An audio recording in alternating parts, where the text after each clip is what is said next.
terceira faixa do EP We Are The Ones. E nós estamos aqui, semana após semana, analisando esse EP, o que se encontra num projeto maior de analisar toda a discografia da banda Wolves at the Gate.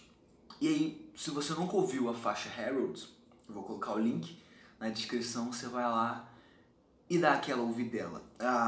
Essa foi uma das singles lançada logo de cara, se esperou muito dela e se colheu muito também, porque foi muito querida, é até hoje, pelos fãs. Tem melodias bem chiclete, gritos viscerais, guitarras pesadas, guitarras melodiosas, e é uma música que fez muito sucesso para a banda. Agora, o que nós podemos esperar olhando para a letra? É o que vamos analisar agora. E para mergulhar um pouco melhor nesse universo da letra de Heralds, precisamos ter duas coisas em mente: um pedido e uma frase.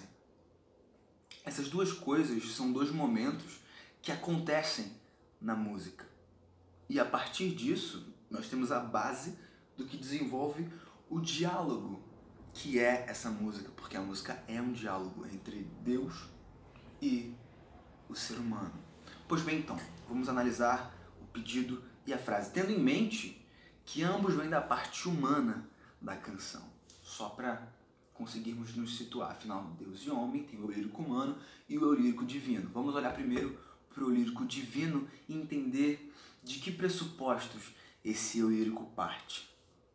A música começa com esse pedido que é: cheque meu pulso, veja se ainda estou respirando, o Senhor poderia pegá-lo, trazê-lo, mantê-lo próximo ao seu coração para ver se ainda estou pulsante por ti e por ti somente, ó meu Pai.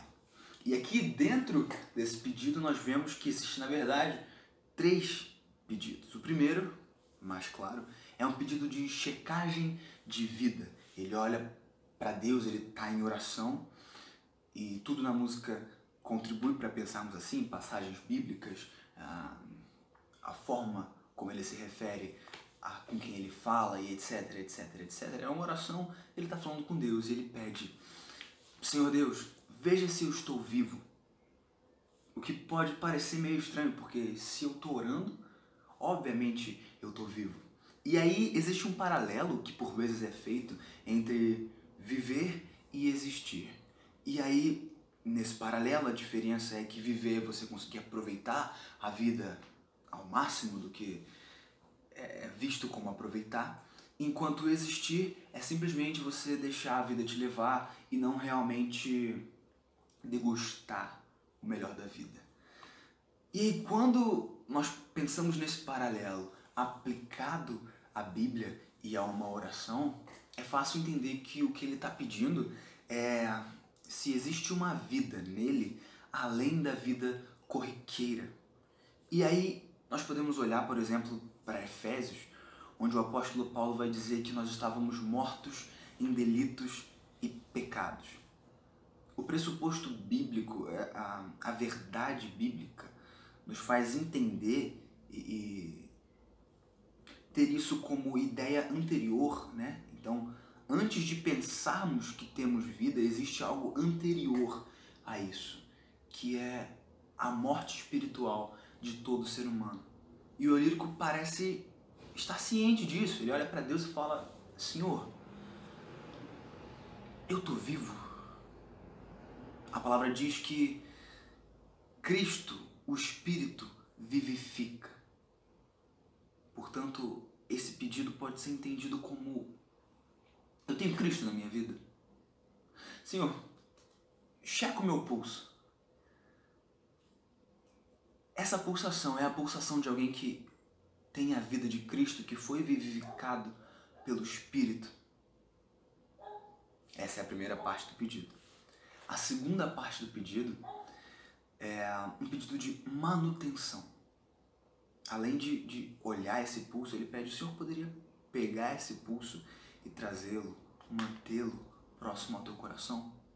E aí, na Bíblia, coração está constantemente ligado à essência.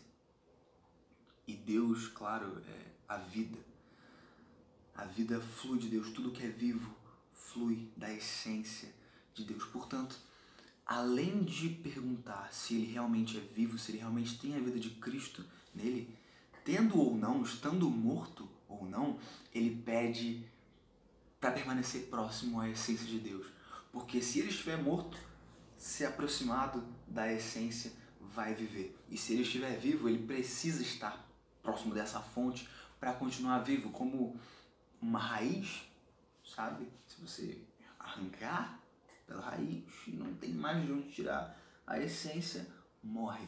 É a mesma coisa. Além dele querer essa vida, ele quer a manutenção disso. E por fim, ele quer estar pulsante pela presença de Deus. E observando todos esses pontos, o ponto de querer vida, o ponto de querer manutenção e o ponto de querer estar ávido, vívido, fervoroso por estar com Deus, nós então começamos a entender que o assunto geral desse pedido é salvação. Analisando de um ponto de vista bíblico, somente uma pessoa salva vai ter acesso a essas coisas. Então, 3 partes de um pedido que partem de uma questão muito mais colossal. Eu sou salvo. E aí nós precisamos primeiro entender a necessidade de salvação. Como ele já deixou claro que tem consciência, o ser humano nasce morto. Mas essa morte espiritual do ser humano é só o princípio da morte humana. Porque o ser humano nasce morto espiritualmente e o seu caminho para o final da vida é uma morte física e depois uma morte eterna, que é a condenação. Porque todos pecaram e destituídos estão da glória de Deus, diz Paulo aos Romanos. E ainda aos Romanos ele diz que todos os homens são indesculpáveis diante de Deus. Porque Deus se revela através das obras, Deus se revela através dos milagres da natureza e de tantas outras coisas. E o ser humano só o que faz é pecar no mundo no qual Deus é o governador. Portanto, Deus vai julgar os homens. Todo mundo vai receber a paga pelos seus feitos. E a única forma de não ser condenado é através dessa salvação, esse resgate que é feito por Cristo e por Cristo somente, sem ajudas humanas, sem interferências humanas. Cristo é a possível salvação. E para ele conseguir vida, manutenção de vida e paixão por esse estado de vida, somente na salvação. E para refletir um pouco mais sobre salvação, nós vamos para a frase que o Elírio Colmano fala. E essa frase é: como vivemos e lutamos é o que somos. Então veja, o pedido era direcionado ao externo, a Deus. A frase é uma autoanálise. E isso acaba fazendo muito sentido quando nós pensamos no que Paulo ensinou quanto à ceia. Ele estava passando as bases do que seria a ceia do Senhor para os coríntios, para a igreja que ficava em Corinto. E aí ele diz que cada homem deve analisar a si mesmo antes de tomar do vinho e comer do pão. Portanto, além de ter a necessidade de pedir para que Deus dê vida, mantenha essa vida e dê paixão, o ser humano também tem a obrigação de se autoavaliar. Em Lucas, Cristo está falando sobre coisas espirituais, Lucas 6. E aí chega um ponto em que ele fala sobre fruto e árvore. E o que ele diz é que cada árvore dá o seu fruto. Não é uma macieira, uma árvore neutra que de repente deu uma maçã e aí a essência do fruto vai para a árvore e modifica a essência da árvore. Não é isso.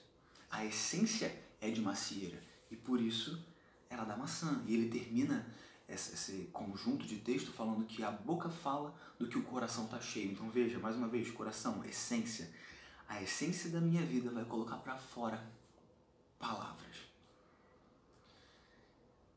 E aí, em Gálatas, existe aquilo que Paulo chama de o fruto do Espírito. Em Efésios, Paulo vai dizer também que o Espírito sela aqueles que creem na palavra da verdade, e isso é salvação. Quando você crê que Cristo é o resgate, Cristo é a saída para o meu pecado, para que eu não seja condenado, então isso é salvação. E nesse momento, o Espírito sela a pessoa que crê. E esse Espírito, a partir do momento que habita na pessoa, gera um potencial de geração de um fruto, que são as características, que é o caráter de Deus, as características comunicáveis de Deus ao homem. Paz, amor, longanimidade, e a lista está lá em Gálatas. Mas também acaba entrando no que o eu lírico humano pediu, vida. A árvore só vai gerar vida se ela for uma árvore de vida na sua essência. E aí ele vai olhar para si mesmo e falar: como nós vivemos e lutamos é o que somos. Eu estou pedindo vida. Eu tenho gerado vida. Nisso tudo, eu sou salvo. E aí, a partir dessa reflexão de pedido e autoanálise, ele começa a fazer afirmações e pedidos que demonstram sim que a salvação está na vida dele, através do que nós chamamos de santificação. A santificação é um bloco, se é que podemos assim chamar, que está dentro da salvação. E a santificação é um processo de se distanciar de quem eu era e de me aproximar da essência de Cristo. E aí, nesse bloco em que ele começa a fazer pedidos e afirmações, ele fala coisas como: eu deixei para trás as coisas do mundo. E é exatamente isso que Cristo diz que o ser humano deve fazer. Aquele que quiser vir após mim, negue-se a si mesmo, pegue a sua cruz e siga-me. O Lírico também diz que ele pede luz para os olhos, para que ele possa ver a glória divina. Ele não quer se conformar com essa atmosfera 3D, ele quer ultrapassar essas barreiras 3D e viver pela fé. Então nós vemos aqui coisas que a Bíblia aponta como positivo, sendo demonstradas, existentes na vida do eu lírico. Ele também fala sobre os perdidos, que ele quer viver pelos perdidos, lutar pelos perdidos. E Paulo falava também sobre isso, sobre a tristeza, sobre o vigor de levar a mensagem para quem não tem essa mensagem. Logo, o que está acontecendo aqui é uma pessoa demonstrando frutos de santificação. Então, possivelmente, muito provavelmente, essa pessoa é salva. E aí, conforme a música vai chegando no seu final, entrando no clímax, ele diz que toda essa experiência, toda essa convivência, desde as reflexões até os atos e pedidos, é como sentir um fogo se alastrando na alma. E aí, pensando na nossa atmosfera 3D, física, alguém poderia até acender um fogo. Pensando no nosso mundo, você pode ir e acender o fogo. Mas a partir do momento que esse fogo foi aceso, ele é uma força separada do ser humano. Não é que nem desenho animado que eu posso dominar o fogo, nada disso. A partir do momento que o fogo foi aceso,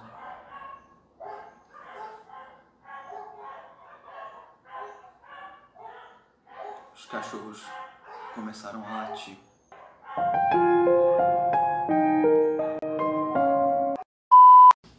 O fogo é uma força completamente alheia ao ser humano. E aí, quando nós vemos que o eu lírico humano faz essa conexão entre todo o processo pelo qual ele passou e o fogo, começamos a entender que a noção desse ser humano é que todo esse processo não foi ocasionado por uma força intrínseca a ele mesmo, mas sim de algo que vem de fora e modifica dentro.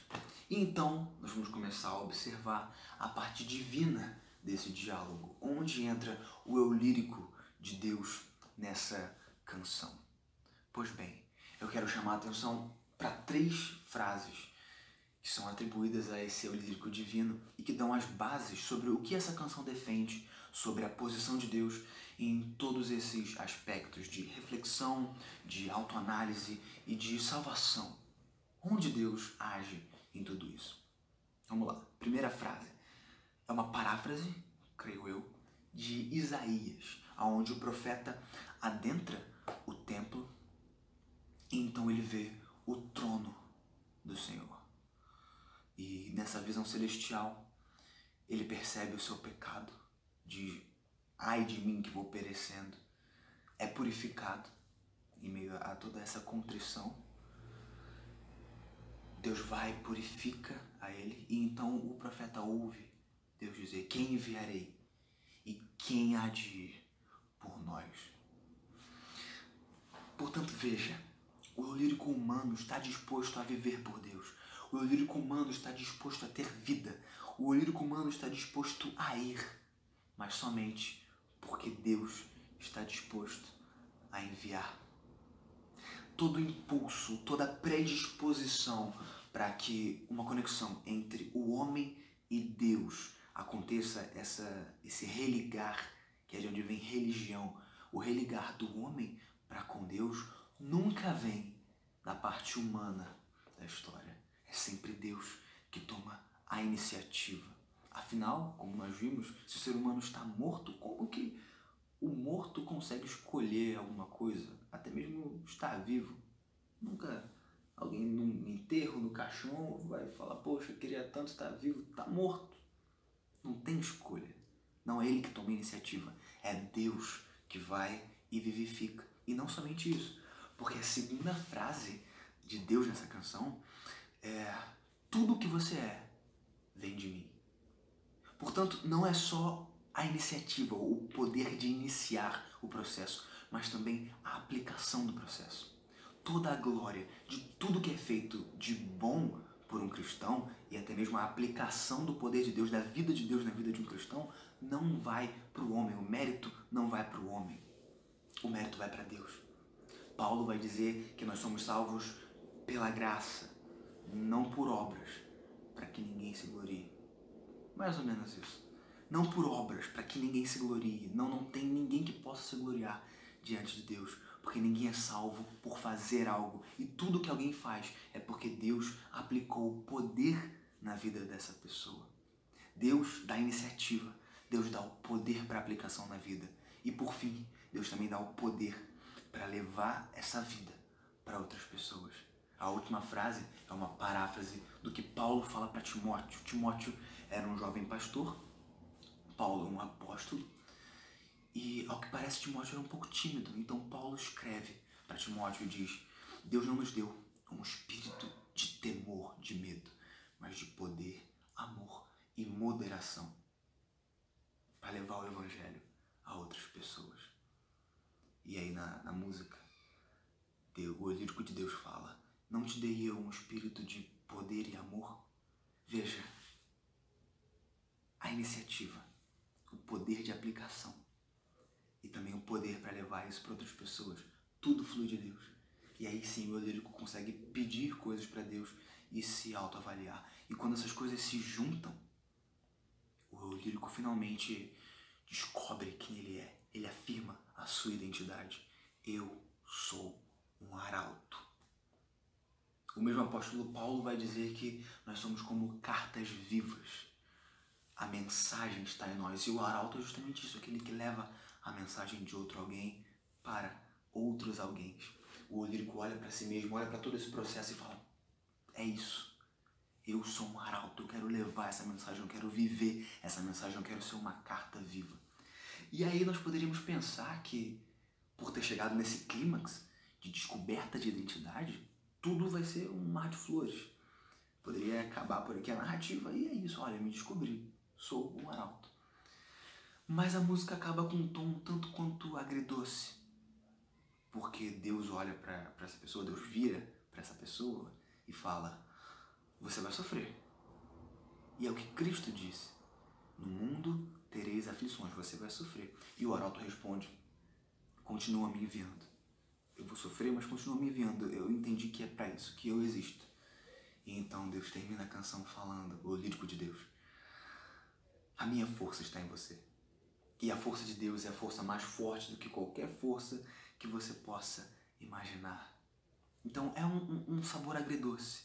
A pessoa se descobre vai, abraça isso, vai em direção a isso e também descobre que vai sofrer, mas vê que vale a pena esse sofrimento em comparação com o objetivo da sua vida, com a glória vindoura que vem depois dessa vida. E bem, essa é a análise de Harold.